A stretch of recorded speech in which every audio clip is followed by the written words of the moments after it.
To कैरियरवेल। So guys, कैसे हैं आप सभी। हम लोगों ने बायोलॉजी स्टार्ट किया है कल, और फिर कुछ सिलेबस का डिस्कशन हुआ था और हमने अपना पहला टॉपिक स्टार्ट किया था। टॉपिक का नाम था प्लांट न्यूट्रिशन। तो उसी सिलसिले को आज हम आगे बढ़ाएंगे। एक बार सभी लोग लाइव आएं और बताएं कि हमारी आवाज़ और तस्वीर आप तक पहुंच रही है। तो आज के सेशन का होगा आगाज, यानी शुभारंभ। So tell me, is everything okay? Am I audible and visible to all of you guys? Rimjhim Kumari हमारे साथ हैं, विपिन यादव हैं, संगम यादव हैं, और प्रिया चौधरी हमारे साथ हैं, गुड़िया कुमारी हमारे साथ हैं। जय हिंद टू ऑल ऑफ यू। बागी बलिया से आप जुड़े हुए हैं रवि साहब, आपका खैर मकदम स्वागत इस्तकबाल। रवि साहब हमारे साथ हैं, विपिन यादव जी हैं, सपना परिहार राम राम, कैसी हैं आप? और खुशबू राधे राधे। तो सभी का स्वागत, खैर मकदम इस्तकबाल है आज के सेशन में। और हम लोगों ने बात की थी प्लांट न्यूट्रिशन की, और प्लांट न्यूट्रिशन में हम लोगों ने बहुत सारी कुछ तो बातें कर ही ली हैं, है ना, इंट्रोडक्शन के साथ साथ। तो हमने कहा था कि प्रकाश संश्लेषण की जो क्रिया है वो कहाँ संपन्न होती है, वो कहाँ संपन्न होती है, ये हमें देखना था। हमने पिछले क्लास में कहा था कि मंड का जो परीक्षण है, मंड का जो परीक्षण है वो कहाँ से कहाँ पे होता है, किसके द्वारा होता है। तो हम लोगों ने ये बात की थी कि जो मंड का परीक्षण है वो आयोडीन के द्वारा होता है। इतनी बातें हम लोगों ने कर ली थी। ठीक है जी, क्लियर है सब कुछ ना? चलिए, जय हिंद, जय भारत। शांतनु साहब, विकास कुशवाहा, राधे राधे, पुरुषोत्तम साहब, है ना, रंभा कुमारी, प्रिंस कुमार, शिवम, जितने लोग भी लाइव हैं सभी का स्वागत, खैर मकदम इस्तकबाल। तो गाइस, हम लोगों ने पिछले क्लासेस में देखा था कि मंड का परीक्षण, स्टार्च का परीक्षण किसके द्वारा किया जाता है, तो आयोडीन के द्वारा किया जाता है। और आज के सेशन में हम इससे आगे की बात करने वाले हैं। ठीक है जी, सभी का शुक्रिया। साहिल कुमार साहब, मोहब्बतों का, इनायतों का शुक्रिया। अंतिमा, स्मृति यादव, सभी का शुक्रिया। अंकित, रवि, जितने लोग भी हैं। पीडीएफ अपलोड हो गई होगी, अगर अपलोड नहीं हुई है तो आप मुझे बता दीजिएगा। जैसा कि मुझे याद, मैंने चेक किया है वो अपलोड हो चुका है। राम राम वन साहब, ठीक है। अब आते हैं कि भाई ये प्रकाश संश्लेषण की क्रिया कहाँ संपन्न होती है। Where does the process of photosynthesis takes place. प्रकाश संश्लेषण की क्रिया कहाँ संपन्न होती है, तो देखिए कहाँ होती है। तो जैसे ही मैं ऐसा क्वेश्चन करता हूं, बच्चों का जवाब आता है पत्तियों में। लेकिन देखिए, जब पतझड़ का मौसम आता है तो सारी पत्तियां पौधों से गिर जाती हैं, तब तो पौधे को भूख से मर जाना चाहिए ना, है ना, पौधे को भूख से मर जाना चाहिए। तो काफी तेजी से आपके कमेंट्स आते हुए, है ना, हम लास्ट में आपको टाइम देंगे अपना क्वेश्चन पूछने के लिए, तो आप अपना क्वेश्चन पूछ लीजिएगा।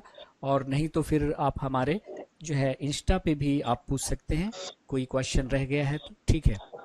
तो इतने बच्चे हैं इस सेशन में कि कमेंट पढ़ना थोड़ा सा मुश्किल हो रहा है, ठीक है।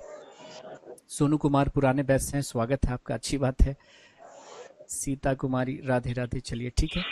तो अगर क्वेश्चन पूछा जाए कि भाई प्रकाश संश्लेषण की क्रिया कहाँ संपन्न होती है, तो आप कहिएगा green parts of the plant.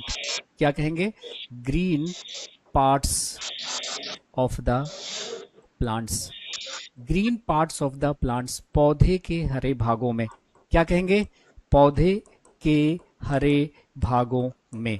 ठीक है जी, आराम से सुनते जाइए, जितना भी सवाल आपका है वो अपने आप क्लियर होता जाएगा। जैसे जैसे क्लास बढ़ती जाएगी आपको लगेगा अरे ये तो हम पूछने वाले थे, ये तो हम पूछने वाले थे, ठीक है। चलिए, लेकिन अगर पूछा जाए कि पौधे के हरे भागों में, जैसे देखिए जब पतझड़ का मौसम आता है सारी पत्तियां झड़ जाती हैं, तो वो शाखाएं जो हरी होती हैं उनमें प्रकाश संश्लेषण शुरू हो जाता है, और फिर धीरे धीरे पत्तियां निकलती हैं तो फिर पत्तियों में शुरू हो जाता है। तो पौधे का जो कोई भाग भी हरा है ना, उसमें प्रकाश संश्लेषण हो सकता है, ठीक है। तो अगर पौधे के हरे भागों में पूछ लिया जाए कि भाई मैक्सिमम कहाँ, तब आप कहिएगा सर लीव्स, यानी पत्तियों में। मैक्सिमम कहाँ होता है, तो पत्तियों में। लेकिन अगर फिर से पूछ ले कि पत्तियों में कहाँ, तब आप फंस जाओगे। तो चलिए हम मान लेते हैं कि प्रकाश संश्लेषण की क्रिया पौधे के सभी भागों में होती है, जो भी पार्ट हरा होगा। मैक्सिमम कहाँ होती है, तो पत्तियों में। पत्तियों में कहाँ? पत्तियों में कहाँ, तो सेल में होती है, कोशिका में होती है। तो सुनते जाइए आराम से, आपका डाउट क्लियर होता जाएगा, है ना। आपको लगेगा कि अरे ये हमारा सवाल था, ये हमारा सवाल था। तो जैसे जैसे सेशन आगे बढ़ेगा ना, आपके डाउट्स अपने आप क्लियर होते जाएंगे। फिर भी अगर कोई डाउट रह जाएगा तो आप मुझसे पूछ लीजिएगा, हम आपको टाइम देंगे। अभी इतने तेजी से कमेंट्स आ रहे हैं कि मैं किसी का कमेंट ही नहीं पढ़ पा रहा हूँ। हाँ, रेलवे सब के लिए है, मैंने पहले ही क्लास में इंट्रोडक्शन में बताया ना। चलिए, अब कोशिका क्या है? तो मैंने कहा कि हमारा शरीर या पौधों का शरीर किससे मिलकर बना हुआ है? कोशिकाओं से मिलकर बना हुआ है। इसलिए आगे जब हम कोशिका पढ़ेंगे तो वहां पे लिखाएंगे कि कोशिका शरीर की रचनात्मक और क्रियात्मक इकाई को कहते हैं, क्योंकि शरीर की रचना भी कोशिकाओं से हुई और सारी क्रियाएं भी इसी कोशिकाओं में होती है। आप कहते हैं ना कि कोई चीज हमारी बॉडी में हो रही है, नहीं, वो बॉडी के सेल में हो रही होती है। तो शरीर की रचना भी सेल ने करी और सारे फंक्शन भी सेल में होते हैं, है ना। इसलिए कोशिका को शरीर की रचनात्मक और कार्यात्मक इकाई कहते हैं। तो अगर कोई पूछे कि भाई पत्तियों में कहा, तो सेल में, क्योंकि हमारा शरीर या पौधों का शरीर किससे मिलकर बना हुआ है? सेल से मिलकर बना है। अब आप देखिए, सुनते जाइए, आपको मजा आने वाला है, ठीक है। तो आप इस बात को सुनिए कि हम कहना क्या चाह रहे हैं, है ना, कहना क्या चाह रहे हैं। तो जरा देखिए आप, मैं कहना क्या चाह रहा हूं। देखिए, ये मान लिया कि कोई पौधा है, सुनिएगा मेरी बात को, कमेंट बंद कीजिए अभी। ये आपकी पत्ती है, कोई पौधा है, उसकी पत्ती है। ये पत्ती किससे मिलकर बनी होगी? ढेर सारी कोशिकाओं से मिलकर बनी होगी। तो ये सब है सेल, ऐसे ऐसे ढेर सारे सेल हैं, क्योंकि पौधों का शरीर या हमारा शरीर किससे मिलकर बनता है? कोशिका से मिलकर बनता है। अब इनमें से एक कोशिका को हम जूम करने वाले हैं। क्या करने वाले हैं? जूम करने वाले हैं। तो जब आप कोशिका को जूम करेंगे, प्लांट सेल को जूम करेंगे, तो पाएंगे कि प्लांट सेल कुछ ऐसा दिखता है, लाइक दिस। प्लांट सेल कुछ ऐसा दिखता है। यह है प्लांट सेल, जिससे मिलकर पूरा पौधा बना हुआ है। What is this? This is a plant cell. Plant को हिंदी में क्या लिखते हैं? पौधा, या शुद्ध हिंदी में क्या लिखते हैं? पादप, कोशिका। अब देखिए, प्लांट सेल में बहुत सारी चीजें होती हैं। जब हम इसे डिटेल से पढ़ेंगे तो आपको बताएंगे। इसमें न्यूक्लियस होता है, माइटोकॉन्ड्रिया होता है, बहुत कुछ होता है, लेकिन हमें उनसे मतलब नहीं है। प्लांट सेल में इस तरह का एक अंग होता है जिसे हम लोग कहते हैं क्लोरोप्लास्ट। क्या कहते हैं? क्लोरोप्लास्ट कहते हैं, हरित लवक कहते हैं। क्या कहते हैं? क्लोरोप्लास्ट।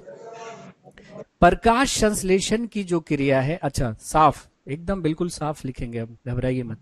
प्रकाश संश्लेषण की जो क्रिया है वो प्लांट सेल के क्लोरोप्लास्ट में होती है, पादप कोशिकाओं के हरित लवक में होती है। इसीलिए हरित लवक को कहते हैं किचन ऑफ द सेल। ठीक है जी, क्या कहते हैं? किचन ऑफ द सेल, कोशिका की रसोई।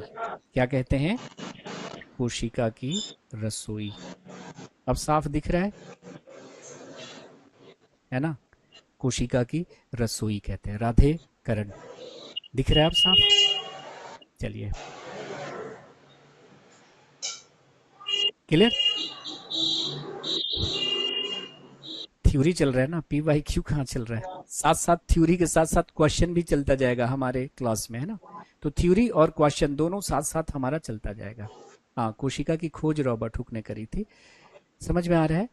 तो अगर मैं आपसे कहूं कि हमारा शरीर या पौधे का शरीर किससे मिलकर बना हुआ है? सेल से मिलकर बना हुआ है। तो एक पत्ती लीजिए, तो पत्ती किससे मिलकर बना होगा? सेल से मिलकर बना होगा। अब इनमें से एक सेल को हमने बड़ा कर दिया, जूम कर दिया, तो देखा कि सेल में जो है ना, वो इस तरह का एक छोटा सा अंग है जिसको हम क्या कहते हैं? क्लोरोप्लास्ट कहते हैं। प्रकाश संश्लेषण की जो क्रिया है वो प्लांट सेल के क्लोरोप्लास्ट में हुआ करती है, इसलिए क्लोरोप्लास्ट को कहते हैं किचन ऑफ द सेल। अरे प्रकाश संश्लेषण क्या है? पौधे में जो खाना बन रहा है उस प्रक्रिया का नाम है प्रकाश संश्लेषण। तो प्रकाश संश्लेषण हो कहाँ रहा है? क्लोरोप्लास्ट में, प्लांट सेल के क्लोरोप्लास्ट में, इसलिए क्लोरोप्लास्ट को कहा जाता है किचन ऑफ द सेल। तो देखिए, अगर कोई आपसे पूछे प्रकाश संश्लेषण की क्रिया कहाँ होती है, तो आप कहेगा पौधे के हरे भागों में। प्लांट का जो कोई भाग भी हरा होगा उसमें प्रकाश संश्लेषण होगा। अधिकतम कहाँ होता है? तो पत्तियों में। पत्तियों में कहाँ? तो कोशिकाओं में। कोशिकाओं में कहाँ? तो पत्तियों की कोशिकाओं के क्लोरोप्लास्ट में।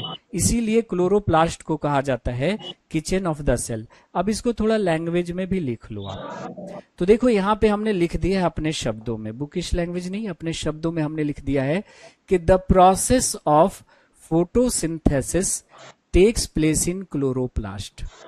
प्रकाश संश्लेषण की क्रिया प्लांट के हरित लवक में संपन्न होती है। That's why chloroplast is also called kitchen of the cell. यही कारण है कि हरित लवक को कोशिका की रसोई भी कहा जाता है। नोट करिएगा इसे फटाफट। इंद्र कुमार राधे राधे, अभी तशरीफ लाए हैं क्या?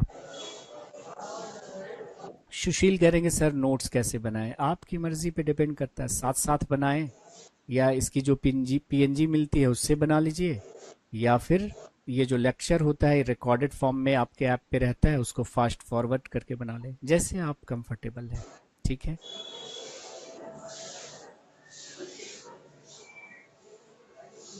तो नोट कर लीजिएगा इसको। तो प्रकाश संश्लेषण की जो क्रिया है वो हरित लवक में संपन्न होती है। सिंपल याद रखना है, ज्यादा विद्वान बनने की जरूरत नहीं है, इन पॉइंट्स को ऐसे करके याद कर लीजिए, है ना। बायोलॉजिस्ट आपको नहीं बनना है, क्या बनना है? ऑफिसर्स बनने हैं। तो प्रकाश संश्लेषण की क्रिया हरित लवक में संपन्न होती है, इसीलिए हरित लवक को कोशिका की रसोई कहा जाता है। अब आते हैं आगे, अब आते हैं हम लोग आगे। अगर हम बात करें कि भाई प्रकाश संश्लेषण की क्रिया में, है ना, जैसे आपने प्रकाश संश्लेषण का रासायनिक समीकरण देखा कि प्रकाश संश्लेषण में पौधे लेते हैं CO2, पानी लेते हैं जमीन से, और ऊर्जा कहाँ लेते हैं? सूर्य प्रकाश से। और इस सूर्य प्रकाश को अवशोषित कौन करता है? तो पौधों की पत्तियों में क्या होता है? क्लोरोफिल, है ना। और पौधा बना लेता है अपना खाना यानी ग्लूकोज, कल ही पढ़ाया है ग्लूकोज, और हमें भी जिंदा रहने के लिए क्या दे रहा है? ऑक्सीजन। ये है प्रकाश संश्लेषण का रासायनिक समीकरण। अब देखो, क्वेश्चन आपके सिलेबस से कम रहता है, इधर उधर से ज्यादा रहता है। जैसे क्वेश्चन पूछा गया कि प्रकाश संश्लेषण की क्रिया में लाइट एनर्जी जो है वो किस एनर्जी में कन्वर्ट होती है? प्रकाश संश्लेषण की क्रिया में सौर ऊर्जा किस ऊर्जा में परिवर्तित होती है? रासायनिक ऊर्जा में, ऊष्मीय ऊर्जा में, यांत्रिक ऊर्जा में, गतिज ऊर्जा में? बताइए। ये यूपीएससी प्री का क्वेश्चन है और इसको सीजीएल वालों ने फिर चुरा के रखा और अनकॉम्पिटिटिव एग्जाम्स में भी रखा। ठीक है जी, क्लियर? तो अगर क्वेश्चन ये पूछा जाता है कि during the process of photosynthesis light energy is converted into which energy? तो light energy is converted into chemical energy. Please remember, light energy is converted into chemical energy. प्रकाश संश्लेषण की क्रिया में सौर ऊर्जा रासायनिक ऊर्जा में परिवर्तित होती है। देखो ना, लाइट के हेल्प से क्या बन रहा है? ग्लूकोज, और ग्लूकोज क्या है? एक केमिकल है। ग्लूकोज क्या है? एक केमिकल है। ये क्वेश्चन सबसे पहले मेडिकल एंट्रेंस एग्जाम में पूछा, फिर चुराकर सीजीएल वालों ने रखा, यूपीएससी वालों ने रखा, रेलवे, हर एग्जाम में पूछा गया कि क्लोरोफिल में कौन सा धातु पाया जाता है। आपको मैं ऑप्शन देता हूं, आप लोग बताइएगा। Iron, cobalt, zinc, magnesium. Tell me, question क्या है? Chlorophyll contains which of the following metal? पर्णहरित में कौन सा धातु पाया जाता है? तो ये पॉइंट के फॉर्म में हम आपको क्वेश्चंस भी कराते जा रहे हैं। बताइए। हाँ, लिखने का टाइम तो मिल रहा है, इससे ज्यादा टाइम नहीं दे सकते सुल्तान। बिल्कुल आराम आराम से आपको टाइम दिया जा रहा है, इससे ज्यादा टाइम देंगे तो फिर डिलीवरी में दिक्कत होगी ना। बताइए क्या होगा? तो पर्णहरित में कौन सा धातु पाया जाता है? तो उत्तर आपका हो जाएगा मैग्नीशियम। हम आपको इतना टाइम देंगे कि आप लिख पाएंगे, ठीक है, घबराइए मत सुल्तान साहब। ठीक है, मैग्नीशियम। क्योंकि देखिए आयरन आप पढ़ेंगे आगे चल के हम लोग बायोलॉजी में कि आयरन पाया जाता है आपका हीमोग्लोबिन में। कहाँ पाया जाता है? हीमोग्लोबिन, हमारे ब्लड में होता है ना हीमोग्लोबिन, उसमें पाया जाता है आपका आयरन। ठीक है। कोबाल्ट आप जानते हैं कि हमारा जो विटामिन B12 होता है उसमें कोबाल्ट धातु पाया जाता है। जिंक हम पढ़ेंगे आगे, इंसुलिन में होता है। इंसुलिन एक हार्मोन है, उसमें जो धातु होता है वो होता है जिंक, और मैग्नीशियम आपका पाया जाता है क्लोरोफिल में। तो ये सारे क्वेश्चंस आप लोगों के एग्जाम्स में पूछे जा चुके हैं। राजन ने डी बोला, बिल्कुल सही है राजन साहब। स्वतंत्र यादव, चांदनी कुमार, दीपक पटेल, विशाल कुमार, क्या बात है भाई, सबने सही उत्तर दिया, सारे इंटेलिजेंट लोग जुड़े हुए हमारे साथ, बहुत खूब। ये हो गया, लिख लिया आपने। तो प्रकाश संश्लेषण की क्रिया में जो है लाइट एनर्जी वो केमिकल एनर्जी में कन्वर्ट होती है। ठीक है जी। ग्लूकोज को मंड नहीं कहते, ग्लूकोज ग्लूकोज ग्लूकोज मिलकर एक लंबा चेन बना लेता है, उसको स्टार्च कहते हैं, है ना। तो स्टार्च क्या होता है, ग्लूकोज का बहुलक होता है। ठीक है जी राहुल साहब, समझ में आ रही है। चलिए ये नोट हो गया, आगे बढ़ते हैं। देखो ये सवाल भी यूपीएससी प्री में पूछा, उसको हम पॉइंट बना के लिख रहे हैं। क्वेश्चन पूछा गया कि प्रकाश संश्लेषण की क्रिया में जो ऑक्सीजन रिलीज होता है, जो ऑक्सीजन निकलता है, वो कहां से आता है। वहां पे लैंग्वेज था, oxygen liberated during the process of photosynthesis comes from. प्रकाश संश्लेषण की क्रिया में मुक्त होने वाला ऑक्सीजन या निकलने वाला ऑक्सीजन कहां से आता है। देखो ये है आपका प्रकाश संश्लेषण। प्रकाश संश्लेषण में ये जो ऑक्सीजन निकल रहा है वो कहां से आता है, CO2 से आता है कि पानी से आता है, क्योंकि ऑक्सीजन तो इसमें भी है, ऑक्सीजन इसमें भी है। तो क्वेश्चन यही पूछ रहा है कि प्रकाश संश्लेषण की क्रिया में निकलने वाला ऑक्सीजन कहां से आता है। ऑप्शन है आपका पानी से आता है, ऑप्शन है CO2 से आता है, ऑप्शन है कि पानी और CO2 दोनों से आता है, और ऑप्शन 4 है इनमें से कोई नहीं। गेस करिए। राधे राधे दीपक साहब, कैसे हैं आप। सचिन साहब जल्दी बताइए। स्टोमेटा वगैरह आएगा, रेस्पिरेशन पढ़ेंगे उसमें आएगा स्टोमेटा, है ना। अभी क्यों दिक्कत में है आप। सब एक एक करके हम लोग पढ़ेंगे, जहां जो सीक्वेंस में पढ़ रहे हैं ना, बायोलॉजी पढ़ रहे हैं ना, तो जिस्म पढ़ रहे हैं तो सीक्वेंस में पढ़ेंगे तब समझ में आएगा। अभी स्टोमेटा पे चले जाएंगे, खत्म हो जाएगा आपकी कहानी। तो अगर क्वेश्चन पूछा जाता है कि oxygen release during the photosynthesis comes from, उत्तर क्या हो जाएगा, वाटर।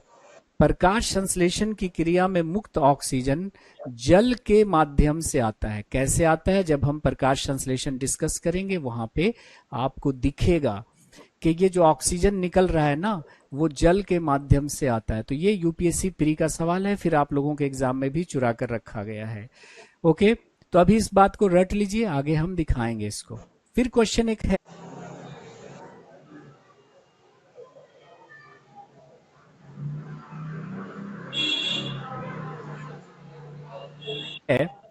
कि देखिए कि प्रकाश संश्लेषण की क्रिया में जो लाइट यूज हो रही है उस लाइट का वेवलेंथ कितना होगा।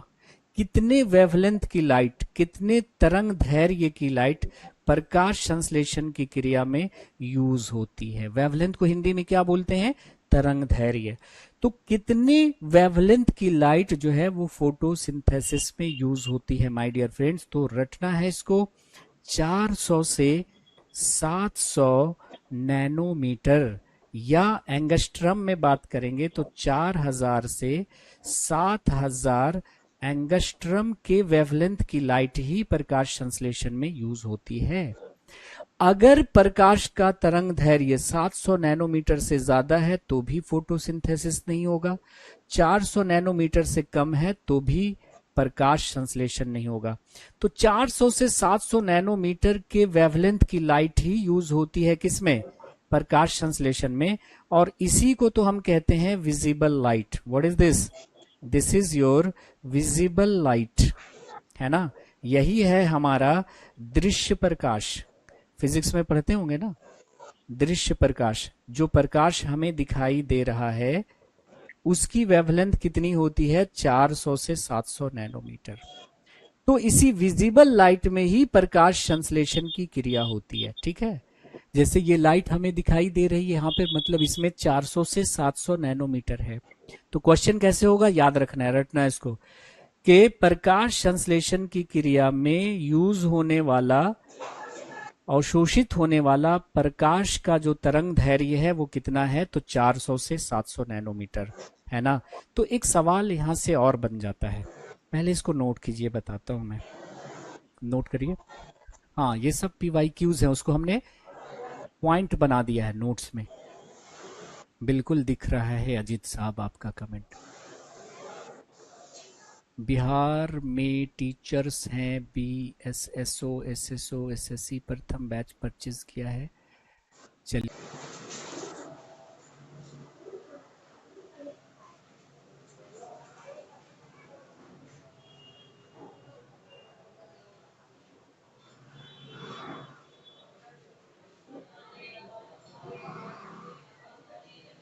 ये शुक्रिया आपका शांतनु साहब। मेरी पहली लाइव है प्रतिमा यादव। चलिए बढ़िया है, क्या बात है। बैच में फिजिक्स से स्टार्ट नहीं हुआ है। अच्छा, लेकिन पढ़े हुए हैं, अच्छी बात है। चलिए, तो अगर मैं आपसे ये सवाल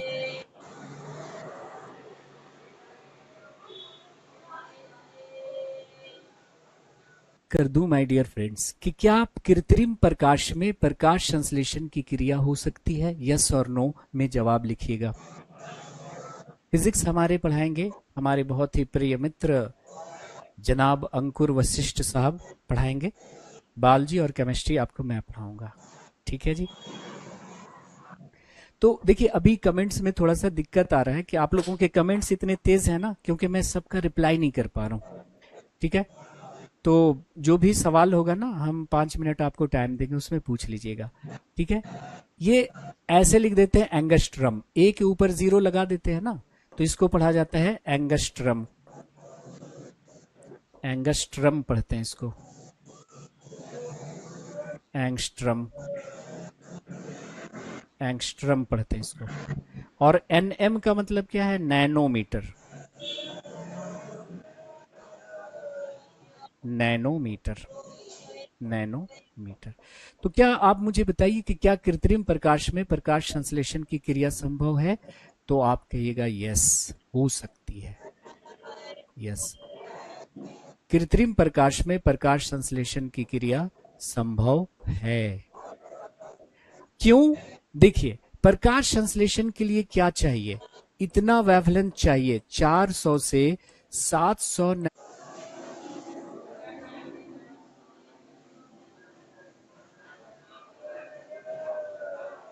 नैनोमीटर चाहिए। अब ये आपको नेचुरली मिल रहा है कि आर्टिफिशियली मिल रहा है, उससे मतलब नहीं है, ठीक है।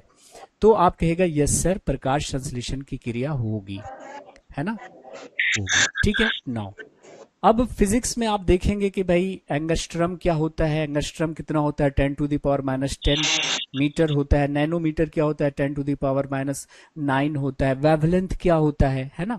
तो ये सब फिजिक्स का है, उसमें अभी हम घुसना नहीं चाहते। जैसे हम वेवलेंथ ही डिस्क्राइब करना शुरू कर देना, तो वो 15-20 मिनट लगेगा सिर्फ वेवलेंथ को बताने में।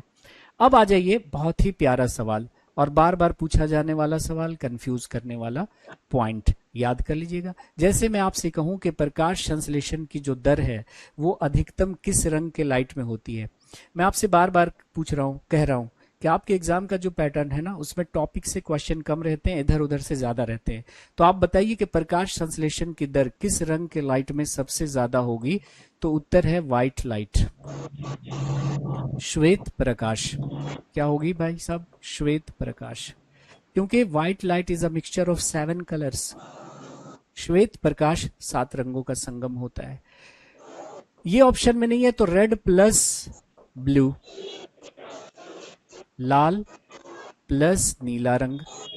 तो रेड और ब्लू का कॉम्बिनेशन अगर हम डालेंगे माय डियर फ्रेंड्स, तो प्रकाश संश्लेषण की दर अचानक बढ़ जाती है। और ये भी ऑप्शन में नहीं है तो फिर क्या हो जाएगा? रेड, लाल रंग के प्रकाश में, लाल रंग के प्रकाश में, ठीक है, लाल रंग के प्रकाश में। तो ये प्रायोरिटी वाइज आपको लिखना है। तो अगर क्वेश्चन ये रहता है कि प्रकाश संश्लेषण की दर सर्वाधिक होती है, अगर ऑप्शन में व्हाइट लाइट है, हम व्हाइट लाइट को प्रायोरिटी देंगे। फिर क्या होगा? रेड प्लस ब्लू, और फिर क्या हो जाएगा? रेड। जैसे मैं एक क्वेश्चन यहाँ पे बना देता हूँ। जैसे मैं कहूँ कि प्रकाश संश्लेषण की जो दर है वो सर्वाधिक होती है, प्रकाश संश्लेषण की जो दर है वो सर्वाधिक होती है आपके रेड में, आपके ब्लू कलर में, ग्रीन कलर में, येलो कलर में, येलो कलर में। Now tell me the right answer of this question. प्रकाश संश्लेषण की दर सर्वाधिक होती है लाल रंग के प्रकाश में, नीले रंग के प्रकाश में, हरे रंग के प्रकाश में, पीले रंग के प्रकाश में। तो आप कहेंगे सर ये तो आपने बता ही दिया है कि लाल रंग के प्रकाश में, लेकिन मैं ऑप्शन चेंज करना चाहता हूं। मैंने चेंज कर दिया ऑप्शन।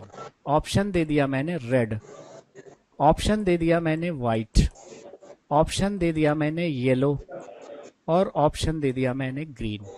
अब बताओ। क्वेश्चन सेम है कि प्रकाश संश्लेषण की दर सर्वाधिक होती है लाल रंग के प्रकाश में, श्वेत रंग के प्रकाश में, पीले रंग के प्रकाश में, हरे रंग के प्रकाश में। तो बच्चों ने देखो पढ़ रखा था कि प्रकाश संश्लेषण की दर लाल रंग के प्रकाश में सर्वाधिक होती है, और अगले साल एग्जामिनर ने खेल कर दिया ऑप्शन में, उसने डाल दिया व्हाइट लाइट। बच्चों को सोचना चाहिए था कि white light is a mixture of 7 colours, है ना, 7 रंगों का संगम है, तो जितना चाहिए होगा ये ले लेगा। तो अब उत्तर हमारा हो जाएगा व्हाइट लाइट।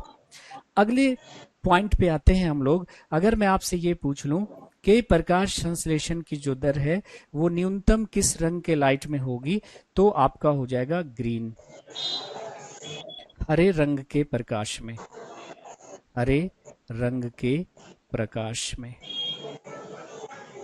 हरे रंग के प्रकाश में। अब राइटिंग आ रही है समझ में?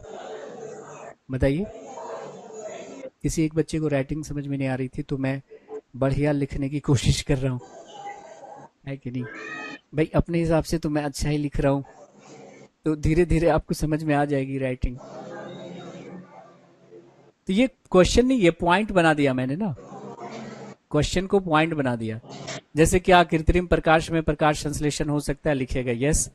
प्रकाश संश्लेषण की दर सर्वाधिक होती है पहले किसमें, किसको प्रायोरिटी देंगे? व्हाइट, रेड, ब्लू, फिर रेड। फिर पॉइंट लिख लीजिएगा कि प्रकाश संश्लेषण की दर न्यूनतम होती है हरे रंग के प्रकाश में। तो ऐसे पॉइंट वाइज लिखिए, ठीक है? तो सिर्फ थ्योरी नहीं, क्वेश्चन साथ साथ चलेगा हमारा, ब्लैक नहीं भाई साहब। हाँ जी, इंग्लिश मीडियम में।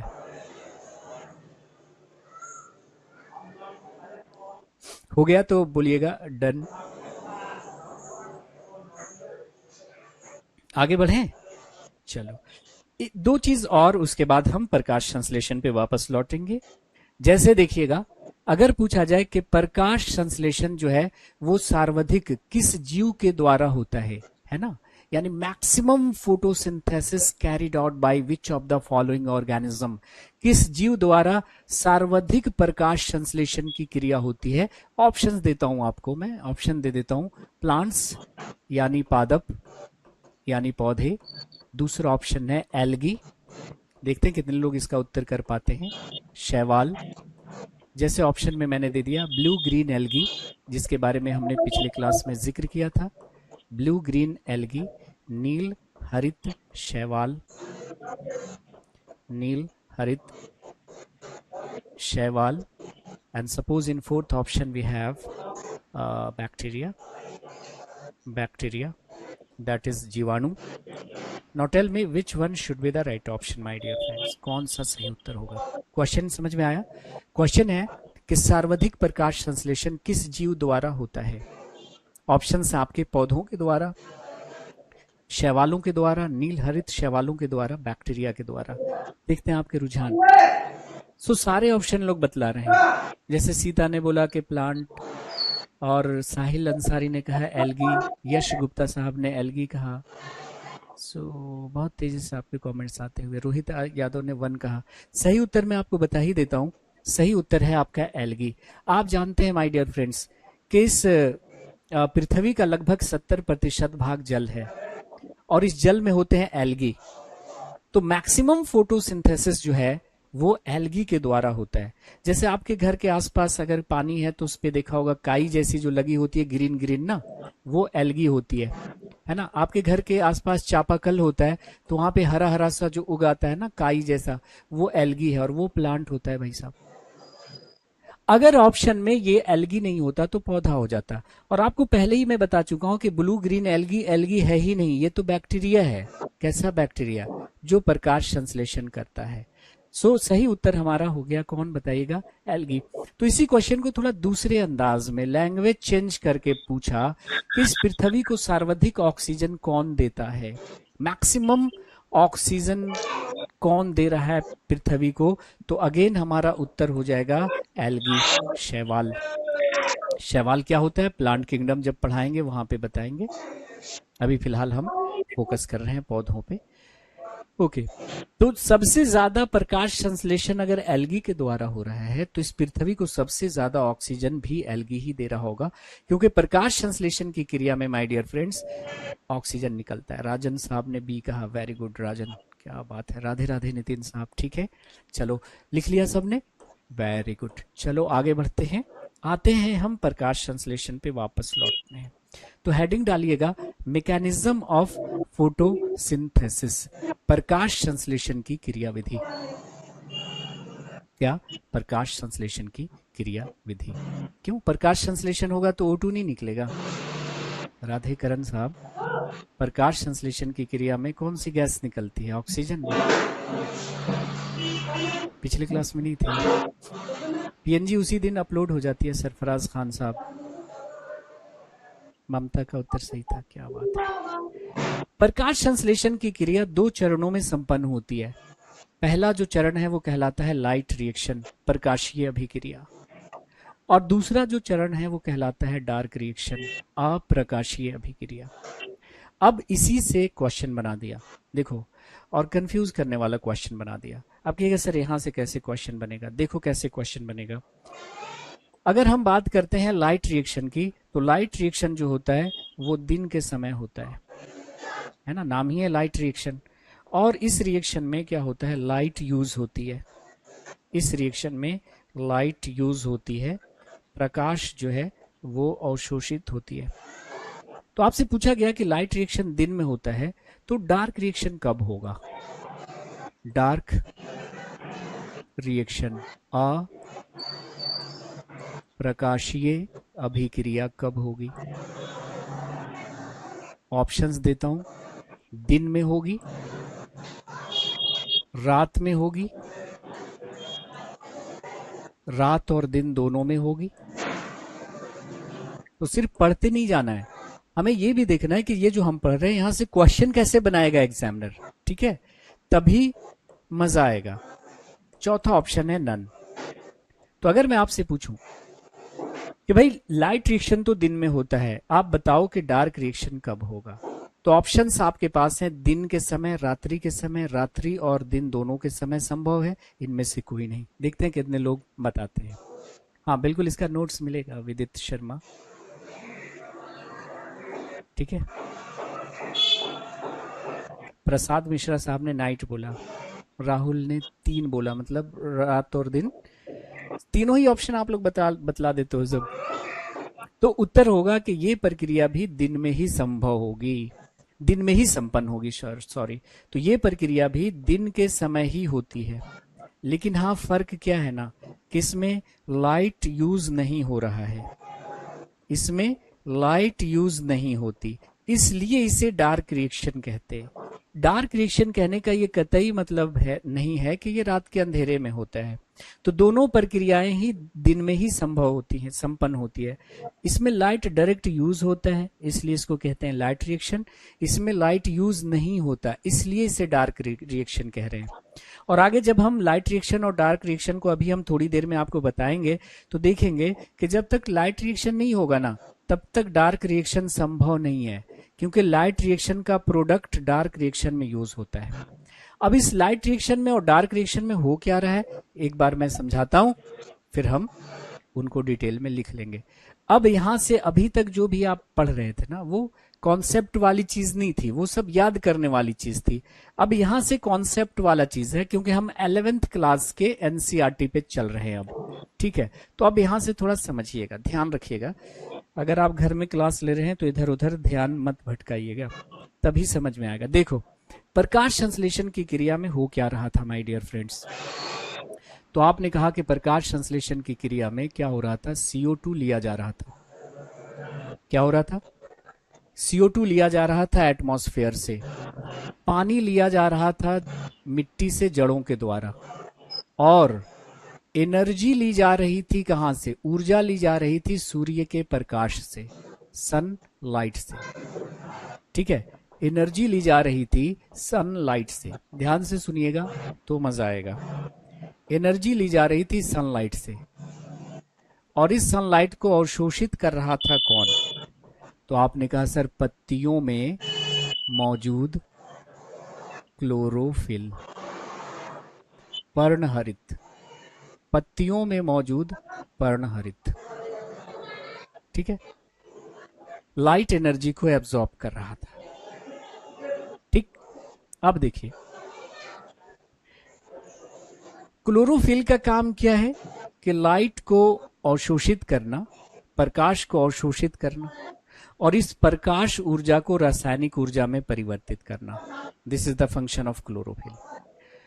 तो क्लोरोफिल ने लाइट एब्जॉर्ब किया और इस लाइट के हेल्प से वाटर को दो भागों में तोड़ दिया। वाटर को कितने भाग में तोड़ दिया? दो भागों में तोड़ दिया। किसमें किसमें? हाइड्रोजन में और ऑक्सीजन में। भाई वाटर टूटेगा तो यही बनेगा ना, हाइड्रोजन और ऑक्सीजन। तो लाइट रिएक्शन में क्या हो रहा है कि लाइट को अवशोषित किया जा रहा है क्लोरोफिल के द्वारा, और इस लाइट एनर्जी के हेल्प से, प्रकाश ऊर्जा की सहायता से वाटर को तोड़ दिया जा रहा है हाइड्रोजन में और ऑक्सीजन में, है ना। अब ये जो ऑक्सीजन बना है ना, ऑक्सीजन ये जो बना है, ये ऑक्सीजन चला जाएगा कहां पर? एटमॉस्फेयर में। कहां चला गया? एटमॉस्फेयर में चला गया। ये ऑक्सीजन कहां चला गया? एटमॉस्फेयर में, वायुमंडल में। ध्यान से सुनिएगा, इधर उधर ध्यान जाएगा फिर आप कहोगे कि दिक्कत में पड़ गए। ये है आपका लाइट रिएक्शन। लाइट रिएक्शन में क्या हो रहा है? क्लोरोफिल लाइट को एब्जॉर्ब कर रहा है, और इस लाइट की एनर्जी को यूज करके वाटर टूट रहा है। कितने भाग में? दो भाग में, हाइड्रोजन में और ऑक्सीजन में। ऑक्सीजन कहां चला गया? एटमॉस्फेयर में। ये है आपका लाइट रिएक्शन। फिर से एक बार, लाइट रिएक्शन में क्या क्या हो रहा है ध्यान से सुनिएगा, कमेंट कीजिएगा, इधर समझ में नहीं आएगी बात। लाइट के हेल्प से वाटर दो भागों में टूट रहा है, हाइड्रोजन में और ऑक्सीजन में। ऑक्सीजन कहां चला गया? एटमॉस्फेयर में। अभी आपने पढ़ा था कि प्रकाश संश्लेषण की क्रिया में मुक्त ऑक्सीजन कहां से आता है? जल के माध्यम से आता है। दिख गया ना। अब देखिए, ये जो लाइट के हेल्प से वाटर दो भागों में टूट गया, इस रिएक्शन का एक नाम रखा गया। क्या नाम रखा गया?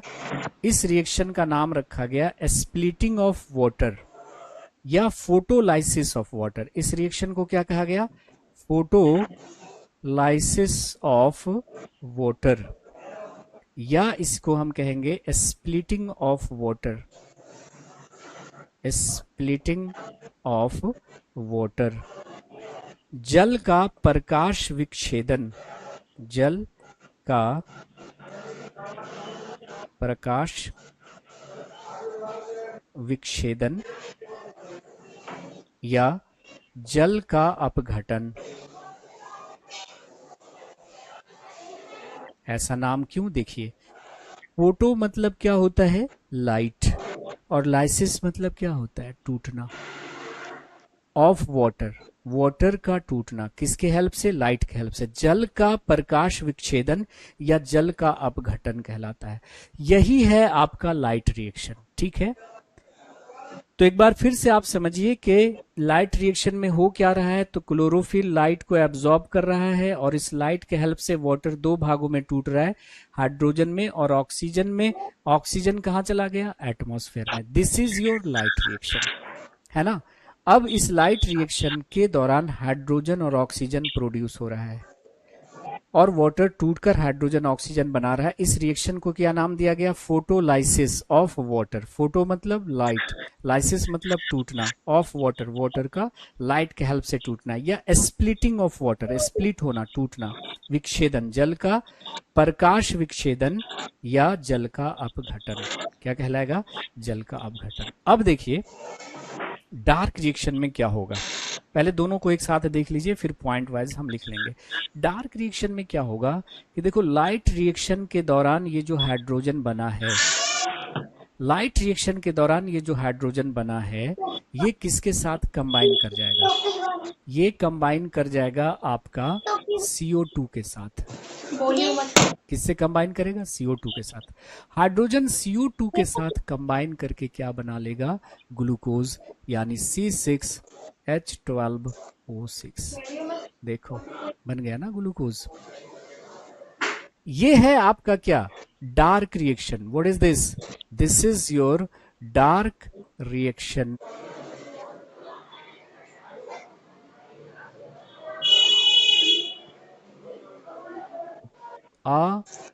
अप्रकाशीय अभिक्रिया। तो डार्क रिएक्शन में, तो देखिए जब तक लाइट रिएक्शन नहीं होगा तब तक डार्क रिएक्शन नहीं होगा, इसलिए दोनों दिन में होता है। मैंने क्या बताया कि लाइट रिएक्शन एक्चुअली, तो देखिए जब तक लाइट रिएक्शन नहीं होगा तब तक डार्क रिएक्शन नहीं होगा, इसलिए दोनों दिन में होता है। मैंने क्या बताया कि लाइट रिएक्शन से क्या प्रोड्यूस हो रहा है? में मुक्त ऑक्सीजन जल के माध्यम से आता है। कैसे आता है? जब हम प्रकाश संश्लेषण डिस्कस करेंगे वहां पे आपको दिखेगा कि ये जो ऑक्सीजन निकल रहा है ना वो जल के माध्यम से आता है। तो ये यूपीएससी प्री का सवाल है, फिर आप लोगों के एग्जाम में भी चुरा कर रखा गया है।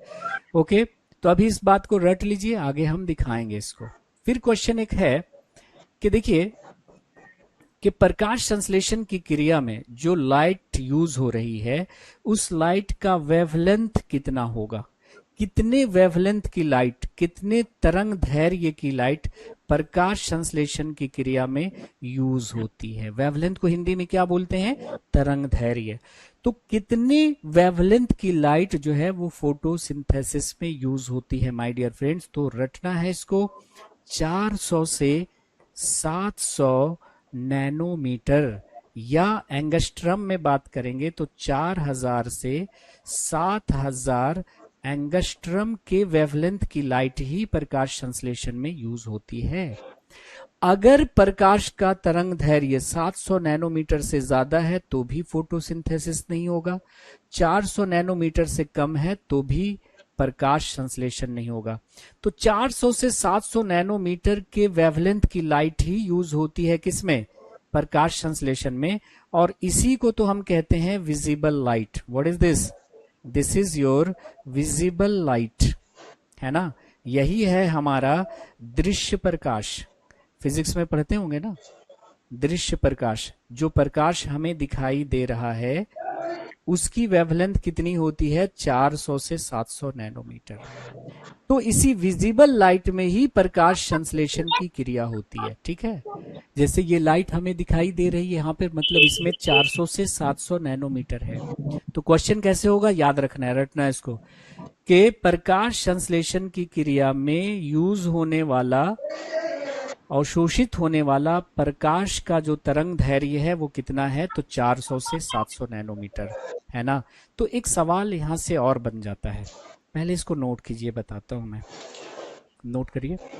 हाँ, ये सब PYQs हैं, उसको हमने पॉइंट बना दिया है नोट्स में।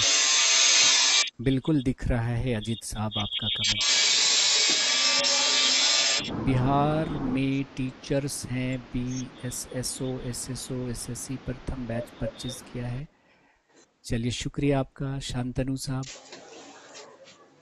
मेरी पहली लाइव है प्रतिमा यादव। चलिए बढ़िया है, क्या बात है। बैच में फिजिक्स से स्टार्ट नहीं हुआ है, अच्छा, लेकिन पढ़े हुए हैं, अच्छी बात है।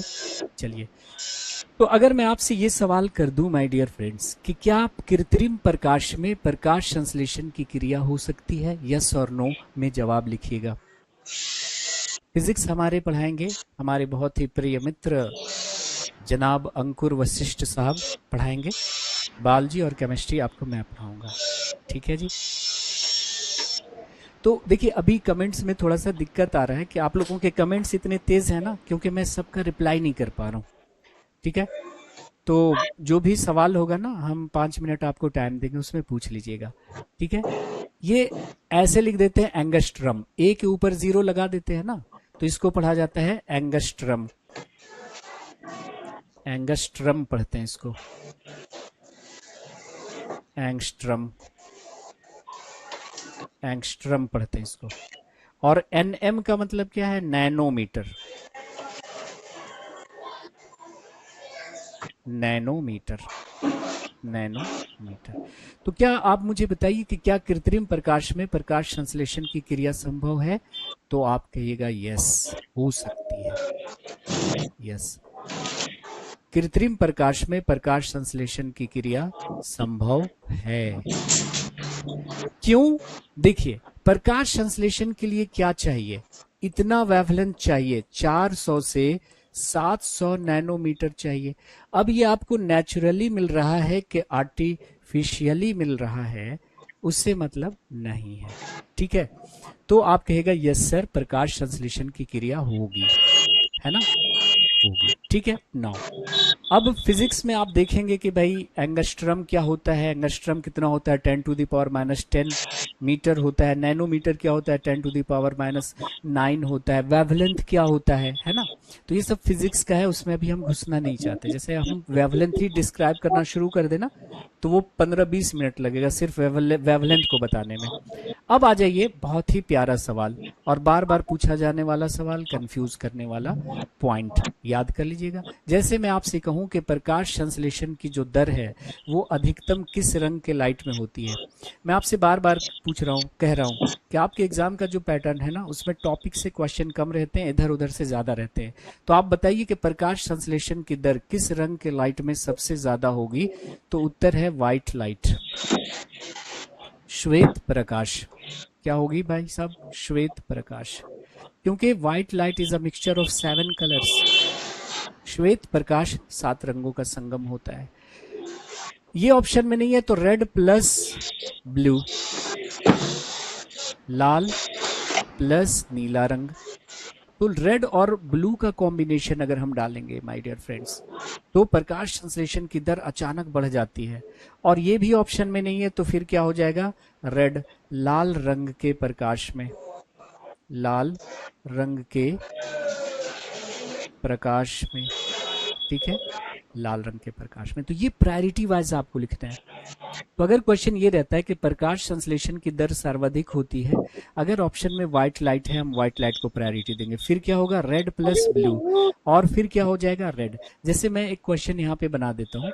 जैसे मैं कहूँ कि प्रकाश संश्लेषण की जो दर है वो सर्वाधिक होती है, प्रकाश संश्लेषण की जो दर है वो सर्वाधिक होती है आपके रेड में, आपके ब्लू कलर में, ग्रीन कलर में, येलो कलर में, येलो कलर में। Now tell me the right answer of this question. प्रकाश संश्लेषण की दर सर्वाधिक होती है लाल रंग के प्रकाश में, नीले रंग के प्रकाश में, हरे रंग के प्रकाश में, पीले रंग के प्रकाश में। तो आप कहेंगे सर ये तो आपने बता ही दिया है कि लाल रंग के प्रकाश में, लेकिन मैं ऑप्शन चेंज करना चाहता हूं। मैंने चेंज कर दिया ऑप्शन, ऑप्शन दे दिया मैंने रेड, ऑप्शन दे दिया मैंने व्हाइट, ऑप्शन दे दिया मैंने येलो, और ऑप्शन दे दिया मैंने ग्रीन। अब बताओ, क्वेश्चन सेम है कि प्रकाश संश्लेषण की दर सर्वाधिक होती है लाल रंग के प्रकाश में, श्वेत रंग के प्रकाश में, पीले रंग के प्रकाश में, हरे रंग के प्रकाश में। तो बच्चों ने देखो पढ़ रखा था कि प्रकाश संश्लेषण की दर लाल रंग के प्रकाश में सर्वाधिक होती है, और अगले साल एग्जामिनर ने खेल कर दिया ऑप्शन में, उसने डाल दिया व्हाइट लाइट। बच्चों को सोचना चाहिए था कि white light is a mixture of 7 colours, है ना, 7 रंगों का संगम है, तो जितना चाहिए होगा ये ले लेगा। तो अब उत्तर हमारा हो जाएगा व्हाइट लाइट। अगले पॉइंट पे आते हैं हम लोग। अगर मैं आपसे ये पूछ लूं कि प्रकाश संश्लेषण की जो दर है वो न्यूनतम किस रंग के लाइट में होगी, तो आपका हो जाएगा ग्रीन, हरे रंग के प्रकाश में, हरे रंग के प्रकाश में, हरे रंग के प्रकाश में। अब राइटिंग आ रही है समझ में? बताइए, किसी एक बच्चे को राइटिंग समझ में नहीं आ रही थी तो मैं बढ़िया लिखने की कोशिश कर रहा हूँ, है कि नहीं भाई? अपने हिसाब से तो मैं अच्छा ही लिख रहा हूँ, तो धीरे धीरे आपको समझ में आ जाएगी राइटिंग। तो ये क्वेश्चन नहीं, ये पॉइंट बना दिया मैंने ना, क्वेश्चन को पॉइंट बना दिया। जैसे क्या कृत्रिम प्रकाश में प्रकाश संश्लेषण हो सकता है, लिखेगा यस। प्रकाश संश्लेषण की दर सर्वाधिक होती है पहले किसमें, किसको प्रायोरिटी देंगे, व्हाइट, रेड, ब्लू, फिर रेड। फिर पॉइंट लिख लीजिएगा कि प्रकाश संश्लेषण की दर न्यूनतम होती है हरे रंग के प्रकाश में। तो ऐसे पॉइंट वाइज लिखिए, ठीक है। तो सिर्फ थ्योरी नहीं, क्वेश्चन साथ साथ चलेगा हमारा, ब्लैक नहीं भाई साहब। हाँ जी, इंग्लिश मीडियम में।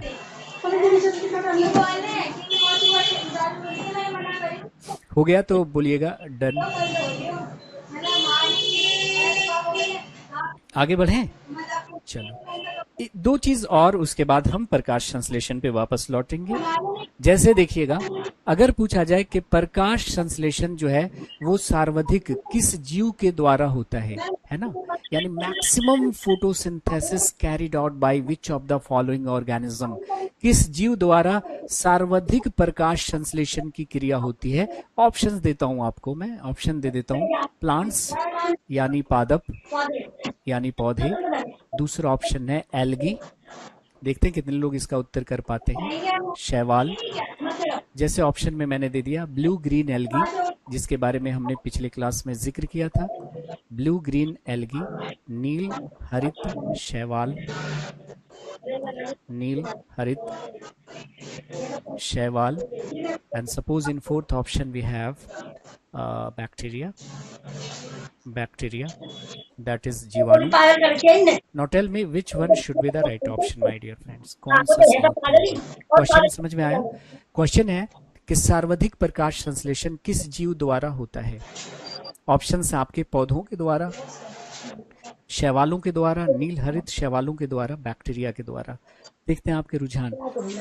सो सारे ऑप्शन लोग बतला रहे हैं। जैसे सीता ने बोला कि प्लांट, और साहिल अंसारी ने कहा एल्गी, यश गुप्ता साहब ने एल्गी कहा। सो बहुत तेजी से आपके कमेंट्स आते हुए, रोहित यादव ने 1 कहा।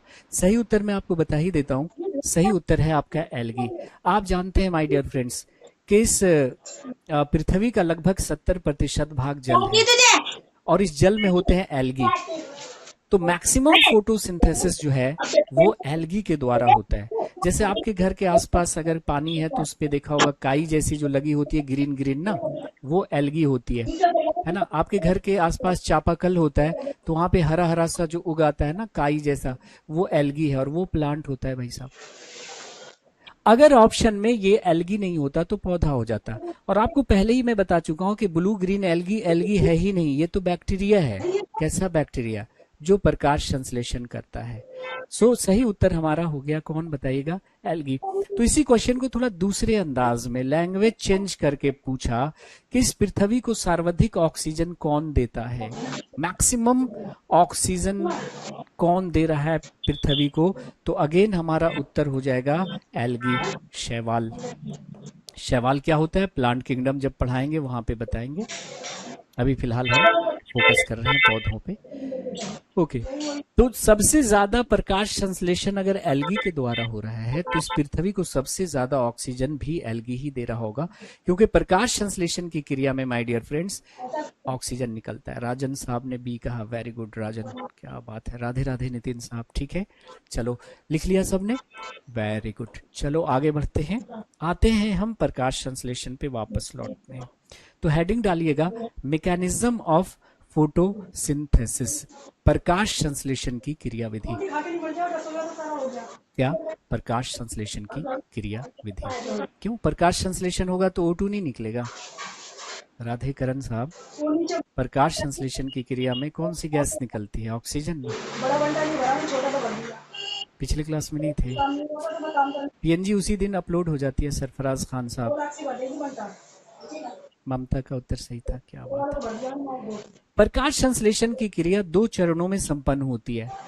पहला जो चरण है वो कहलाता है लाइट रिएक्शन, प्रकाशीय अभिक्रिया, और दूसरा जो चरण है वो कहलाता है डार्क रिएक्शन, अप्रकाशीय अभिक्रिया।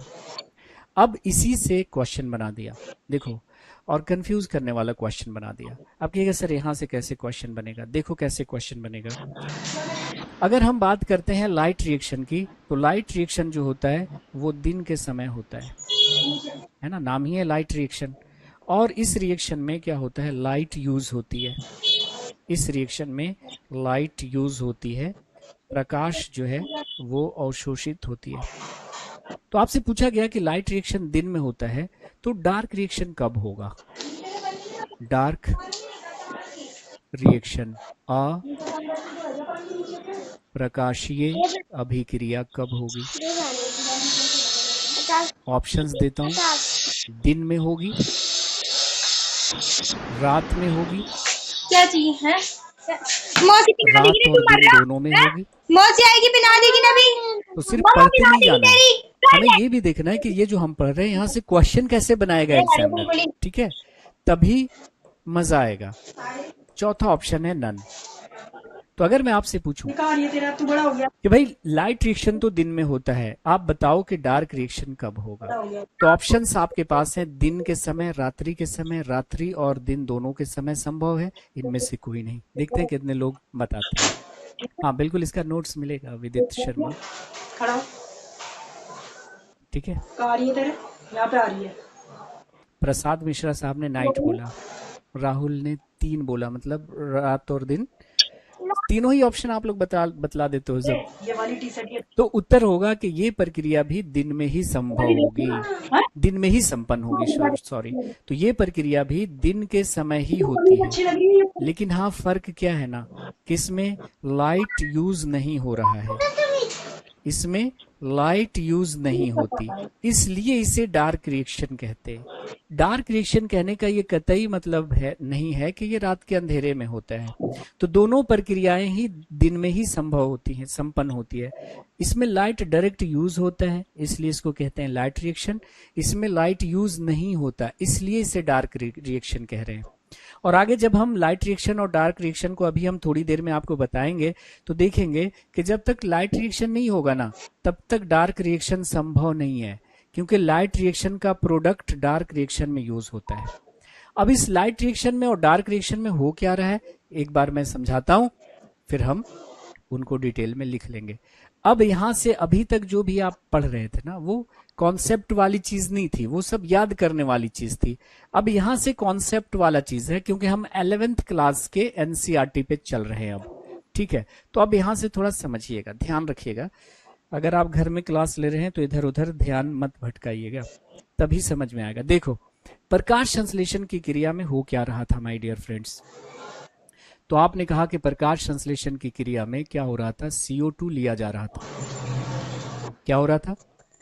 CO2 लिया जा रहा था एटमॉस्फेयर से, पानी लिया जा रहा था मिट्टी से जड़ों के द्वारा, और एनर्जी ली जा रही थी कहां से? ऊर्जा ली जा रही थी सूर्य के प्रकाश से, सनलाइट से, ठीक है। एनर्जी ली जा रही थी सनलाइट से, ध्यान से सुनिएगा तो मजा आएगा। एनर्जी ली जा रही थी सनलाइट से, और इस सनलाइट को अवशोषित कर रहा था कौन? तो आपने कहा सर पत्तियों में मौजूद क्लोरोफिल, पर्णहरित, पत्तियों में मौजूद पर्णहरित, ठीक है, लाइट एनर्जी को एब्जॉर्ब कर रहा था, ठीक। अब देखिए, क्लोरोफिल का काम क्या है कि लाइट को अवशोषित करना, प्रकाश को अवशोषित करना, और इस प्रकाश ऊर्जा को रासायनिक ऊर्जा में परिवर्तित करना। This is the function of chlorophyll. तो क्लोरोफिल ने लाइट एब्जॉर्ब किया, और इस लाइट के हेल्प से वाटर को 2 भागों में तोड़ दिया। वाटर को कितने भाग में तोड़ दिया? 2 भागों में तोड़ दिया। किसमें किसमें? हाइड्रोजन में और ऑक्सीजन में। भाई वाटर टूटेगा तो यही बनेगा ना, हाइड्रोजन और ऑक्सीजन। तो लाइट रिएक्शन में क्या हो रहा है कि लाइट को अवशोषित किया जा रहा है क्लोरोफिल के द्वारा, और इस लाइट एनर्जी के हेल्प से, प्रकाश ऊर्जा की सहायता से वाटर को तोड़ दिया जा रहा है हाइड्रोजन में और ऑक्सीजन में, है ना। अब ये जो ऑक्सीजन बना है ना, ऑक्सीजन ये जो बना है, ये ऑक्सीजन चला जाएगा कहां पर? एटमॉस्फेयर में। कहां चला गया? एटमॉस्फेयर में चला गया। ये ऑक्सीजन कहां चला गया? एटमॉस्फेयर में। वायुमंडल में। ध्यान से सुनिएगा, इधर उधर ध्यान जाएगा फिर आप कहोगे कि दिक्कत में पड़ गए। ये है आपका लाइट रिएक्शन। लाइट रिएक्शन में क्या हो रहा है? क्लोरोफिल लाइट को एब्जॉर्ब कर रहा है और इस लाइट की एनर्जी को यूज करके वाटर टूट रहा है। कितने भाग में? दो भाग में, हाइड्रोजन में और ऑक्सीजन में। ऑक्सीजन कहाँ चला गया? एटमॉस्फेयर में। ये है आपका लाइट रिएक्शन। फिर से एक बार, लाइट रिएक्शन में क्या क्या हो रहा है ध्यान से सुनिएगा, कमेंट कीजिएगा, इधर समझ में नहीं आएगी बात। लाइट के हेल्प से वाटर दो भागों में टूट रहा है, हाइड्रोजन में और ऑक्सीजन में। ऑक्सीजन कहाँ चला गया? एटमॉस्फेयर में। अभी आपने पढ़ा था कि प्रकाश संश्लेषण की क्रिया में मुक्त ऑक्सीजन कहाँ से आता है? जल के माध्यम से आता है। दिख गया ना? अब देखिए, ये जो लाइट के हेल्प से वाटर दो भागों में टूट गया, इस रिएक्शन का एक नाम रखा गया। क्या नाम रखा गया? इस रिएक्शन का नाम रखा गया स्प्लिटिंग ऑफ वाटर या फोटोलाइसिस ऑफ वाटर। इस रिएक्शन को क्या कहा गया? फोटोलाइसिस ऑफ वाटर, या इसको हम कहेंगे splitting of water. Splitting of water. जल का प्रकाश विक्षेदन, जल का प्रकाश विक्षेदन या जल का अपघटन। ऐसा नाम क्यों? देखिए, फोटो मतलब क्या होता है? लाइट, और लाइसिस मतलब क्या होता है? टूटना। ऑफ वाटर, वाटर का टूटना। किसके हेल्प से? लाइट के हेल्प से। जल का प्रकाश विक्षेदन या जल का अपघटन कहलाता है। यही है आपका लाइट रिएक्शन। ठीक है, तो एक बार फिर से आप समझिए कि लाइट रिएक्शन में हो क्या रहा है। तो क्लोरोफिल लाइट को एब्जॉर्ब कर रहा है और इस लाइट के हेल्प से वाटर दो भागों में टूट रहा है, हाइड्रोजन में और ऑक्सीजन में। ऑक्सीजन कहाँ चला गया? एटमॉस्फेयर में। This is your light reaction, है ना? अब इस लाइट रिएक्शन के दौरान हाइड्रोजन और ऑक्सीजन प्रोड्यूस हो रहा है और वाटर टूटकर हाइड्रोजन ऑक्सीजन बना रहा है। इस रिएक्शन को क्या नाम दिया गया? Photolysis of water. फोटो मतलब लाइट, लाइसिस मतलब टूटना, ऑफ वाटर, वाटर का लाइट के हेल्प से टूटना, या स्प्लिटिंग ऑफ वाटर, स्प्लिट होना, टूटना। विक्षेदन, जल का प्रकाश विक्षेदन या जल का अपघटन। क्या कहलाएगा? जल का अपघटन। अब देखिए डार्क रिएक्शन में क्या होगा। पहले दोनों को एक साथ देख लीजिए, फिर पॉइंट वाइज हम लिख लेंगे। डार्क रिएक्शन में क्या होगा कि देखो, लाइट रिएक्शन के दौरान ये जो हाइड्रोजन बना है, लाइट रिएक्शन के दौरान ये जो हाइड्रोजन बना है, ये किसके साथ कंबाइन कर जाएगा? ये कंबाइन कर जाएगा आपका CO2 के साथ। किससे कंबाइन करेगा? CO2 के साथ। हाइड्रोजन CO2 के साथ कंबाइन करके क्या बना लेगा? ग्लूकोज, यानी C6H12O6। देखो बन गया ना ग्लूकोज। ये है आपका क्या? Dark reaction. What is this? This is your dark reaction, अप्रकाशीय अभिक्रिया। तो डार्क रिएक्शन में बस क्या हो रहा है? डार्क रिएक्शन में क्या हो रहा है कि हाइड्रोजन CO2 से मिलकर ग्लूकोज बना रहा है। This is your dark reaction actually. तो देखिए, जब तक लाइट रिएक्शन नहीं होगा तब तक डार्क रिएक्शन नहीं होगा, इसलिए दोनों दिन में होता है। मैंने क्या बताया कि लाइट रिएक्शन से क्या प्रोड्यूस हो रहा है? हाइड्रोजन, है ना? और हाइड्रोजन जाके ग्लूकोज से कंबाइन करके, हाइड्रोजन CO2 से कंबाइन करके ग्लूकोज बना रहा है कि नहीं? तो जब तक लाइट रिएक्शन नहीं तब तक डार्क रिएक्शन नहीं। इसको नोट करिए पहले, फिर इसमें जो दिख रहा है हम पॉइंट वाइज लिखा देते हैं आपको। मंड क्या होता है? ग्लूकोज मिलकर एक चेन बना लिया, glucose glucose glucose glucose. Glucose का एक लंबा चेन क्या कहलाता है? मंड कहलाता है। ठीक, मंड क्या है? ग्लूकोज का बहुलक है, ग्लूकोज का पॉलीमर है। इसको केमिस्ट्री में हम लोग पढ़ेंगे कि पॉलीमर क्या होता है, बहुलक क्या होता है, वहां पे समझ में आएगा। तो इस रिएक्शन को हम थोड़ा सा अब डिटेल से लिख लेते हैं, डिटेल से लिख लेते हैं। ठीक, नोट हो गया ये? तो एक एक करके हम लोग देखने जा रहे हैं लाइट रिएक्शन और डार्क रिएक्शन। ठीक है जी, लाइट रिएक्शन और डार्क रिएक्शन। चलो अब इसको लिख लेंगे तो ज्यादा समझ में आ जाएगा। तो स्टार्ट करते हैं हम लोग सबसे पहले लाइट रिएक्शन, प्रकाशीय अभिक्रिया। सबसे पहली बात मुझे ये बताओ कि ये लाइट रिएक्शन कब होगा? तो दिन में होगा। इसमें लाइट यूज होगा कि नहीं होगा? तो आप कहोगे बिल्कुल सर इसमें लाइट यूज होगा, तभी तो लाइट रिएक्शन है।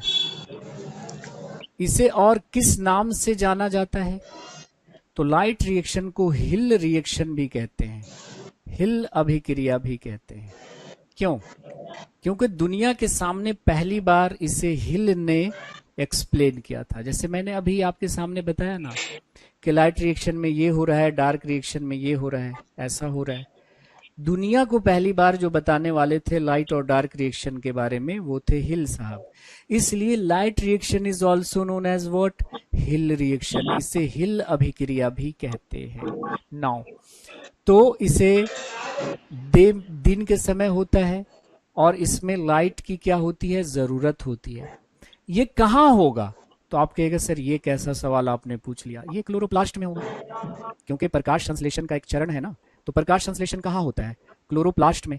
लेकिन अगर मैं पूछ दूं कि क्लोरोप्लास्ट में कहाँ होता है तो आप फंस जाएंगे। अगर मैं पूछूं कि क्लोरोप्लास्ट में कहाँ, तो अभी पॉइंट आप लिख लीजिए, जैसे लिखा हुआ है मैंने कि क्लोरोप्लास्ट में कहाँ होता है? तो थाइलेक्विड में होता है। कहाँ पे?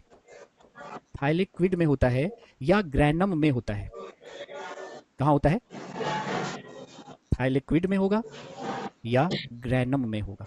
ठीक है, अब ये थाइलेक्विड और ग्रैनम क्या है, इसको जानने के लिए हम थोड़ा सा ट्रैक चेंज करते हैं और आते हैं क्लोरोप्लास्ट की संरचना पे, फिर इस पे वापस आएंगे। तो जैसे अगर मैं आपसे कहूं कि अभी इतने पॉइंट आपको याद रखने हैं कि इसे हिल रिएक्शन कहते हैं और ये कहाँ होता है? तो क्लोरोप्लास्ट के थाइलेक्विड में होगा या ग्रैनम में होगा, है ना? कहाँ पे होगा? क्लोरोप्लास्ट के थाइलेक्विड में या ग्रैनम में होगा। इट अकर्स, यह प्रक्रिया हरित लवक के थाइलेक्विड में या ग्रैनम में संपन्न होती है। अब ये थाइलेक्विड और ग्रैनम क्या है? और ये तो पहले से आपको पता है कि यह प्रक्रिया केवल प्रकाश की उपस्थिति में ही संभव है, इसी कारण इसे प्रकाशीय अभिक्रिया कहते हैं। अब ये बात तो आपको समझ में नहीं आई होगी क्योंकि मैंने इसका जिक्र ही नहीं किया अभी तक। तो चलिए पहले इससे निपटते हैं, इस पॉइंट से निपटते हैं, फिर हम आगे बढ़ेंगे, तब आएगा मजा। ओके, तो इस बात को जानने के लिए हमें क्लोरोप्लास्ट का स्ट्रक्चर देखना पड़ेगा। क्या देखना पड़ेगा? क्लोरोप्लास्ट का स्ट्रक्चर। क्या तैयार हैं आप लोग? बताइए, है ना? ये थाइलेक्विड क्या है, ग्रैनम क्या है? ठीक है, चलिए तो कहीं पर साइड में नोट करके लिख लीजिएगा, यहाँ पे इसको डिस्टर्ब मत कीजिएगा, इसके आगे भी हम पॉइंट्स लिखेंगे।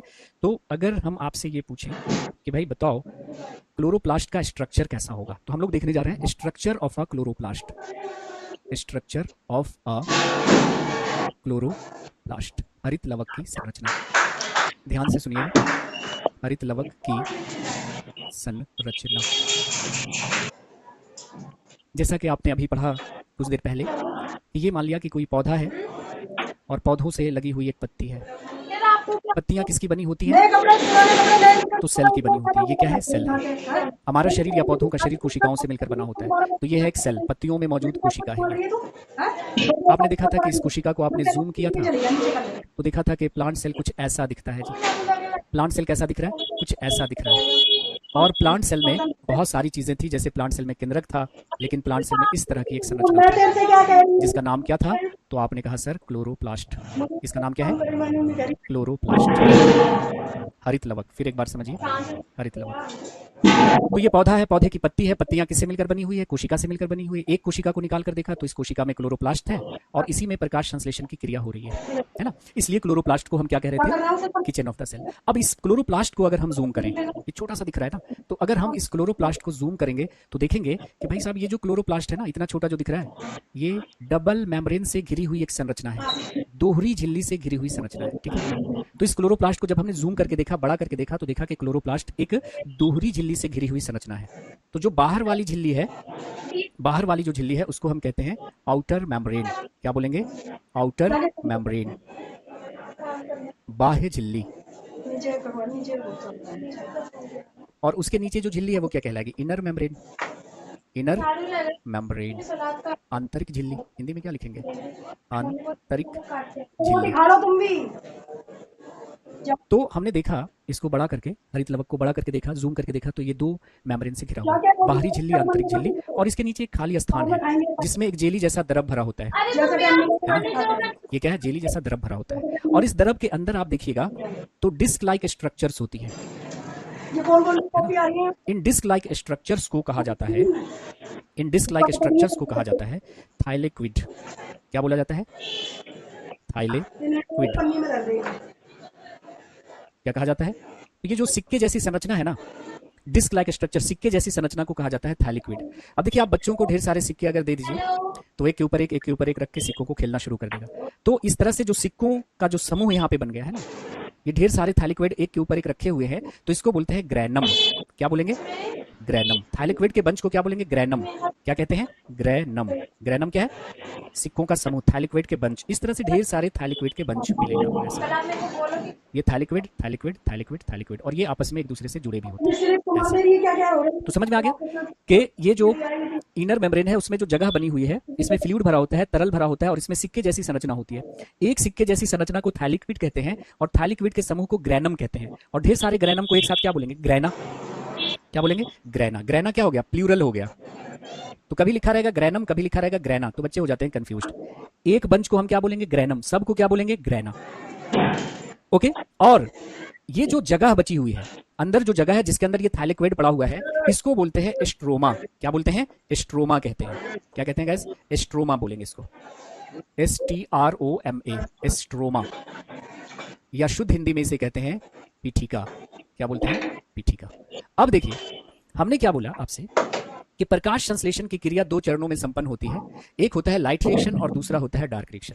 लाइट रिएक्शन कहां होगा, तो क्लोरोप्लास्ट में होगा, लेकिन क्लोरोप्लास्ट में कहां होगा, तो थाइलेक्विड में या ग्रैनम में। तो याद रखना है आपको कि ये जो आपका थाइलेक्विड है या थाइलेक्विड का जो समूह है, बंच है, जिसको हम ग्रैनम कहते हैं, इसमें होता है आपका लाइट रिएक्शन, प्रकाशीय अभिक्रिया, प्रकाशीय अभिक्रिया। तो अगर क्वेश्चन पूछा जाए कि लाइट रिएक्शन कहां होता है, तो आप कहेंगे सर क्लोरोप्लास्ट में, लेकिन अगर पूछा जाए क्लोरोप्लास्ट में कहां, तो थाइलेक्विड में या ग्रैनम में।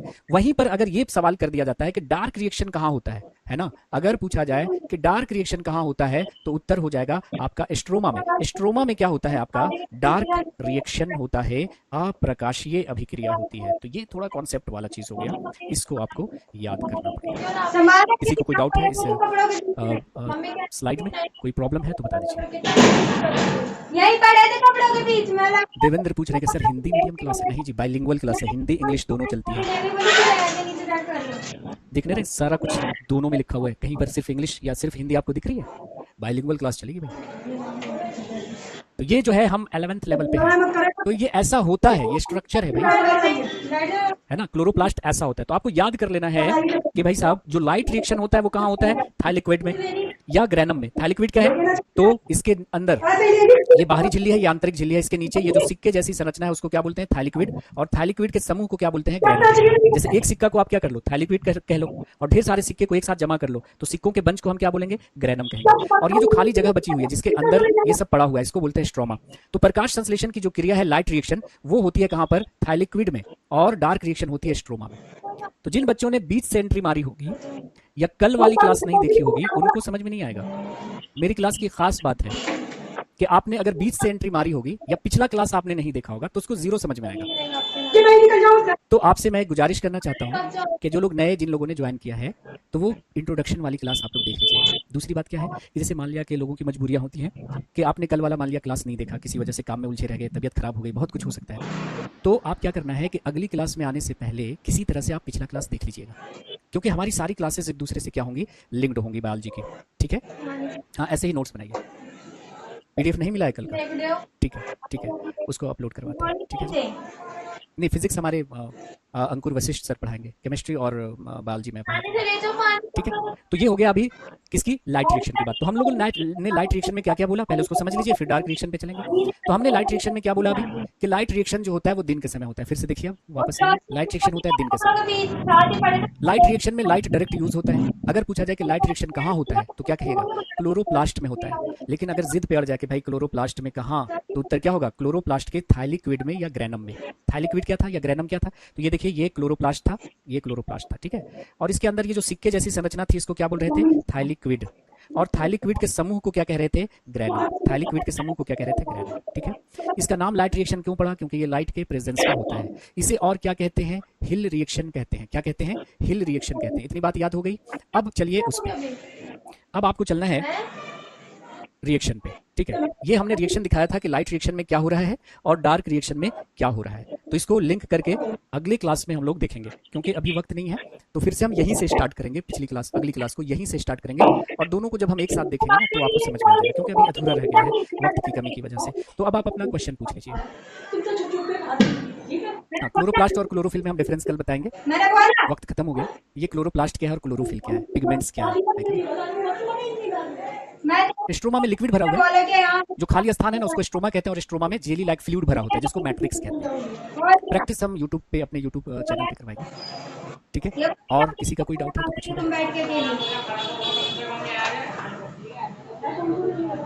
हाँ, हैंड रिटन नोट्स भी मिलेंगे। सत्येंद्र सिंह हमारे साथ हैं, बताइए कहाँ से हैं सत्येंद्र सिंह? आप हमारे पुराने स्टूडेंट लग रहे हैं। मेम्ब्रेन मतलब झिल्ली।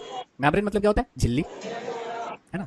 जैसे ये हमारी स्किन की ऊपर वाली झिल्ली है, उसी तरह से मेम्ब्रेन मतलब क्या होता है? झिल्ली होता है ना। और बताइए किसी का और कोई डाउट? इक्वेशन उसमें बैलेंस नहीं किया मैंने, अब सिंपल छोड़ दिया है। अनबैलेंस्ड, हम फिजिक्स पढ़ रहे हैं तो उसमें बैलेंस करने की जरूरत नहीं है। और बताइए। यही दिक्कत है, इतनी तेजी से आते हैं कि फिर मैं पढ़ नहीं पाता कमेंट्स। हाँ, 6CO2 होगा, तो अनबैलेंस्ड मैंने लिखा ना। बायो में बैलेंस करने की क्या जरूरत है? बायो में इसको बैलेंस क्यों करेंगे? केमिस्ट्री में पढ़ेंगे तो इसको बैलेंस करके लिख देंगे। केमिस्ट्री में बताएंगे कि इक्वेशन को कैसे बैलेंस किया जाता है ना। टाइमिंग आपकी यही रहेगी, टाइमिंग आपकी यही रहेगी, ठीक है जी। तो रहने देते हैं, आज की क्लास में इतना ही। मिलते हैं अगले सेशन में। Have a nice day, take care, bye bye, जय हिंद, thank you very much, see you again. मैं तो मेरा काम फिलहाल जब मैंने देखा ही ठीक है जी, धीरे धीरे, चलो बढ़िया। देखा तब मैंने आपको बोल दिया कि मम्मी। एल्गी हम पढ़ेंगे प्लांट किंगडम में। एल्गी क्या है? तो पौधा होता है, बहुत छोटे पौधे जो होते हैं वो एल्गी कहलाते हैं। जैसे कि पानी के ऊपर हरा हरा जो काई जैसा दिखाई देता है।